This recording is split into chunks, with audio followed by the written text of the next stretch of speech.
கோடானு கோடி விஜய் டிவி ரசிகர்களுக்கு இனிய காலை வணக்கம். இது கேபி ஜுவல்லரி அண்ட் ஜெம்ஸ் வழங்கும் ஜோதிட தர்பார். வழக்கம் போல நம்ம தர்பாருக்கு 3 துறை சார்ந்த நம்முடைய பிரத்யேக வல்லுநர்கள் வருகை தந்திருக்காங்க. இன்னைக்கு அவங்க நமக்காக என்னென்ன சுவாரஸ்யமான தகவல்கள் சொல்ல போறாங்கன்னு பார்க்கலாமா? குருஜி ஐயா, எனக்கு ரொம்ப நாளா இந்த சந்தேகம். யாரோட ஜாதகம் வாங்கி பார்த்தாலும் பாத்தீங்கன்னா 2 கட்டம் இருக்கும், அதாவது ராசி நவாம்சம். ஆனா பெரும்பாலான ஜோதிடர்கள் பாத்தீங்கன்னாக்க இந்த ராசியை வச்சுதான் பலன் சொல்றாங்க இல்லைங்களா? இது ரெண்டுத்திலயும் லக்னம் கூட பாத்தீங்கன்னாக்க வேற வேற இருக்கு. இந்த ராசியை வச்சே பெரும்பாலானவங்க சொல்லும் போது இந்த நவாம்சமோ இல்ல இன்னும் நிறைய கட்டங்கள்லாம் இருக்கு. இதெல்லாம் எதுக்கு? இதன் பயன்தான் என்ன? ஜோதிடத்தில் உள்ள ஏராளமான நுணுக்கங்களில் இந்த நவாம்ச கட்டமும் ஒன்று. நீங்கள் மேம்போக்கா ஒரு ஜோதிடர் ராசி கட்டத்தை மட்டும் வச்சு பார்க்குறதா நீங்கள் நினைப்பீங்க. பெரும்பாலான ஜோதிடர்கள் நவாம்ச கட்டத்தை பொறுத்து தான் பலன் சொல்கிறதும் உண்டு. அது எப்படின்னு சொன்னால், ராசி கட்டம்ன்றது இன்றைக்கு வானத்தில் கிரகங்கள் இருக்கிற ஒரு கிரக நிலைமை. அந்த ராசி கட்டத்தில் ஒரு கிரகம் வலுவாக இருக்கிறதா, உங்களுக்கு நன்மை செய்யும் அமைப்பில் இருக்கிறதா, தீமை செய்யும் அமைப்பில் இருக்கிறதா அப்படின்றத வச்சு தான் ஜோதிட பலன் சொல்லப்படுகிறது. இந்த கிரகம் இந்த இடத்தில் இருப்பதால் இன்ன பலன் என்பது ராசி கட்டத்தை வைத்து நிர்ணயிக்கின்ற அதே நேரத்தில் ஒரு இறுதி முடிவுன்னு சொல்லுவோம், சப்ஸ்டியூட்னு சொல்லுவோம் இல்லையா? ஒரு இணையான அமைப்பு, ஒரு இறுதி முடிவு. இந்த கிரகம் இந்த பலனை கொடுக்கும் அளவிற்கு பலமாகவோ பலவீனமாகவோ இருக்கிறதா என்பதை நவாம்ச கட்டம், அந்த அடுத்த கட்டம்னு சொல்கிறோம் இல்லையா, ராசி கட்டத்துக்கு பக்கத்தில் இருக்கே, அந்த நவாம்ச கட்டம் தான் பரிபூர்ணமாக இறுதி செய்யுது. அந்த நவாம்சம்ன்றதுக்கான உண்மையான அர்த்தம் என்னன்னா, நவ அம்சம், 9 அம்சம். ஒரு ராசியை ஞானிகள் 9 பிரிவாக பிரிக்கிறாங்க.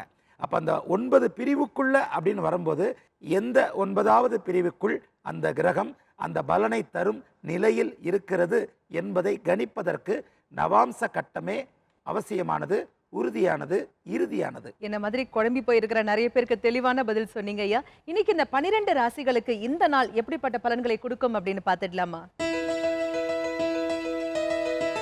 மேஷராசிக்காரர்களுக்கு இன்றைக்கு குடும்பத்தில் ஒரு சிக்கல்கள்லாம் தீர்ந்து ஆனந்தம் தருகின்ற ஒரு நாளாக இருக்கும். கணவன் மனைவி கிட்ட இருந்து இது வரைக்கும் இருந்த அந்த கருத்து வேறுபாடு இன்னைக்கு நீங்கும். ஒருத்தருக்கு ஒருத்தர் விட்டு கொடுத்து போவீங்க. யார் முதலில் விட்டு கொடுக்கறது அப்படின்ற ஒரு போட்டி கூட இன்றைக்கு மேஷராசி தம்பதிகளுக்கிடையே இருக்கும். ஆகவே மேஷராசிக்காரர்கள் விட்டு கொடுத்து போவதன் மூலம் உங்களுக்கு இருக்கின்ற அனைத்து பின்னடைவுகளையும் சாதகமாக்கி கொண்டு இன்று சாதித்து குடும்பத்தில் ஆனந்தத்தை காண்கின்ற ஒரு நாளாக இன்றைக்கு மேசத்திற்கு அமையும்.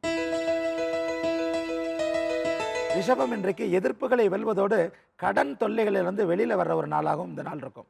இந்த நாளில் இன்றைக்கு யாராவது ஒருத்தரை உங்களுக்கு பெரிய கடன் தொல்லைகளை கொடுக்குறவராக இருந்தார்னா, கடன் கொடுத்து அவரும் சிக்கலில் மாட்டி நீங்களும் திருப்பி கொடுக்க முடியாத ஒரு அமைப்பில் இருக்கும்போது இன்றைக்கு ஒரு எளிய தொகை, ஒரு சிறிய தொகையாவது போயிட்டு இன்றைக்கு கடன்காரரை கொண்டு கொடுத்துட்டு வாங்க.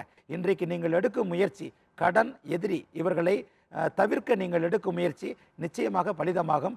ஆகவே கடன் தொல்லையிலிருந்து ரிஷபராசிக்காரர்கள் விடுபடுகின்ற நாளாக இந்த நாள் அமையும். மிதுன ராசிக்காரர்களுக்கு பிள்ளைகள் மூலமான செலவுகள் இருக்கிற நாள் இந்த நாள். பிள்ளைகளுடைய எதிர்கால வாழ்க்கை முறை நன்றாக அமைவதற்கான ஒரு நல்ல அனுபவத்திற்கு உங்களுடைய பணம் செலவாகின்ற ஒரு நாளாக இருக்கும். பணம் செலவாகும் என்பதாலே இன்றைக்கு மிதுன ராசிக்காரர்களுக்கு வருமானம் வருகின்ற ஒரு நாளாகவும் இருக்கும்.